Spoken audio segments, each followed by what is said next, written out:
Hello and welcome to another episode of One Day Later. This time around I'm looking at WWE's Elimination Chamber 2010.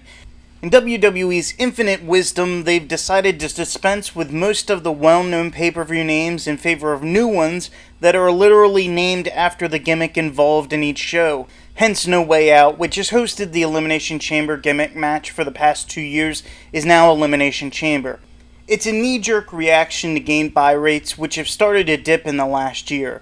What no one seems willing to admit, though, is that perhaps people aren't buying the pay-per-views because A, with the advent of streaming video on the internet, pay-per-view is fast becoming a dinosaur. B, since most of the pay-per-views cost in excess of $30, and with the economy still rebounding, no one is willing to shell out that kind of money on a monthly basis, and instead are turning to illegal streams and or downloads. And finally C, most of the build-up and execution of the pay-per-views continue to neither excite nor innovate. One only has to look at this show as proof. 4 matches announced, 2 of which include multiple men that have had little to no interaction with each other. It's a lesson in futility to complain though, because the company seems willing to overlook the obvious. So on with the show. Our first match of the night is the first of 2 Elimination Chamber matches, this one for the Raw brand WWE title. This surprised me to a degree, but it seems like a nice way to bookend the show. Chamber match followed by normal matches, and finally the second chamber match. In layman's terms, the chamber is a 6-man steel cage match with 4 chambers at each corner, where 4 participants are stored while the first 2 start the match. Periodically, a chamber is opened as a new wrestler joins the match. Elimination occurs via pitfall or submission until there's only 1 man left. It sounds like a hokey gimmick, and to a degree it is, but it does have the excitement factor of which man is entering next, and therefore one can overlook the lesser aspects. The wrestlers involved are usually feuding with each other in some capacity, but as the match has become more commonplace, less attention has been played on what each participant is doing in the story. Thankfully, all the participants for this match have at least a couple degrees of separation from each other. Triple H, John Cena, and Randy Orton have all been at odds at one point. Orton and Kofi Kingston recently had a feud. Ted DiBiase looks to be soon breaking away from the Legacy stable, who Orton is the leader of. DiBiase and Triple H have some history. Sheamus defended his title against Orton at the Rumble last month for seemingly no reason. And finally, Cena has been trying to regain the title back from the current champion Sheamus, who gained it 2 months ago at TLC. It feels like the writers have done the bare minimum to integrate everyone into the match, but honestly, it could be worse.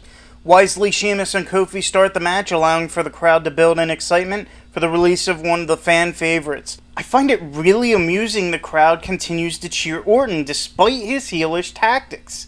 I'm not as surprised as Michael Cole when Ted and Randy team up on Kofi and manage to wedge his head through the links of one of the chain walls. Then they stand outside of Cena's chamber as the clock counts down to his release, but John's able to fight his way out of the proverbial corner.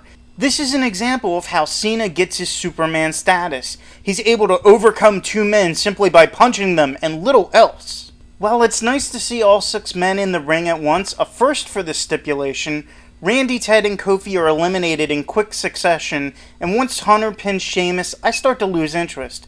Finally, when Cena wins the title, I really have to sit back and question what the bookers are thinking. Sure, Sheamus winning the title at TLC was a bit premature, but the smart money would have been to keep the belt on him for a while to help convince the crowd and viewers that he's main event material. And let's be honest, John doesn't really need the title at this point anyway. What starts as a fun, decent match ends in disappointment. I'm giving this a 6 out of 10. Afterwards, Vince comes out and says that Cena is going to immediately defend his title against Batista, and Batista makes short work of Cena winning the title. In essence, the Elimination Chamber match is more about giving Cena a reason to face Batista at WrestleMania than it is about building a new superstar in Sheamus. It's a lazy and uninspiring way to book what should have been a career-building match. I'm not going to rate this because it's hardly a match, but I really have to question the logic of someone on Raw facing someone on SmackDown over a title that's defended on Raw but currently held by the person from SmackDown. Up next, Drew McIntyre defends his Intercontinental title against Kane in a match put together more to give both men a pay-per-view spot than to actually tell a story. Kane dominates most of the match, only for Drew to give him a thumb to the eye and a snap double underhook DDT finisher he calls Future Shock, and immediately gain the victory. Very little story. This is something I'd expect to see on television, not a pay-per-view. I'm giving this a 4 out of 10. After that, Gail Kim is supposed to face Maurice in the finals to determine the Diva champion, but prior to the match, Vicky Guerrero comes out, changes it, and instead Gail and Maurice team up against two SmackDown divas, Layla and Michelle McCool. So, instead of tolerating a women's match that actually had a point, I'm forced to slog through a tag team match that I have even less interest in. Obviously, the crowd doesn't either because they're silent throughout the whole match. Again, this might be suitable for TV, but not pay-per-view. I'm giving this a 2 out of 10. Then William Regal gets speared by Edge. Unless this is going to build to an Edge versus Ezekiel Jackson feud on SmackDown, it's just a reason for them to get on pay-per-view. Ergo, waste of time. Up next, Miz defends his US title against MVP in a match that I wasn't expecting until a few minutes prior, but still manages to entertain. Both men have traded words since MVP came over to Raw a little under a year ago, so this match isn't completely out of nowhere. Miz controls much of it, with MVP gaining the upper hand for a moment, only to almost immediately lose it. Since MVP and Big Show also hold the unified tag team titles, it feels more about setting up a rivalry between them, MVP, and his partner Mark Henry for a possible WrestleMania match, but I still enjoyed watching it. MVP gives Miz a nice elevated electric chair, and Miz even pulls out a new move from his arsenal. It looks like an elevated gutbuster variation. A perfectly good match, it simply suffers from little build-up. I'm giving this a 7 out of 10. Before I move on, I want to ask, how necessary is it they recap how Cena lost to Batista? I mean, I tolerate it on television, but on a pay-per-view, it's right out. All of this time being wasted when you could have had another 10-minute match and given some of your undercards some pay-per-view time. Finally, we come to the main event, the second Elimination Chamber match, this one for the SmackDown brand World Heavyweight title. Despite the non-existent hype, cause they're too busy telling me what happened to poor John Cena. This is the match that I'm looking forward to the most. It has wrestlers that interest me, even if they haven't seemingly interacted with each other much on SmackDown. Taker, being the champion, has turned away CM Punk and Rey Mysterio in title matches. Both Punk and Mysterio look to be starting a program with each other. Chris Jericho is naturally main event caliber, and while John Morrison and R-Truth haven't had much going on, they're more than competent wrestlers and crowd favorites. Things start off good, but just when Truth goes high risk onto Punk outside, the idiots in production change camera angles, and you all but miss what he does. Thankfully, they give a replay.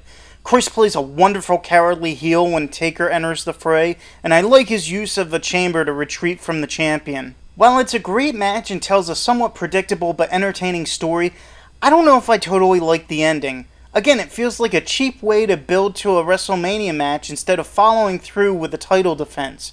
The title becomes secondary when it should be the primary focus of the show. If Jericho had won via cheating, say having his feet on the ropes, then grabbed the title and ran with Taker following behind up the ramp only to get super kicked by a waiting Shawn Michaels on the stage, it would have done the same thing without lessening the worth of the actual match. Taker would still have a choice, go after the title or face Shawn, but the title would still mean something. I'm giving this a 7 out of 10. Overall, Elimination Chamber is an average, uninspiring show. Both chamber matches suffer from similar problematic endings, and the rest of the show feels more like an afterthought. This is an extended episode of Raw with SmackDown wrestlers on it, nothing more. I'm giving this a 5 out of 10. I can't recommend buying the replay, nor can I the DVD, unless you can find a great deal on it. Thank you for listening. Please tune in again when I look at another pay-per-view one day later.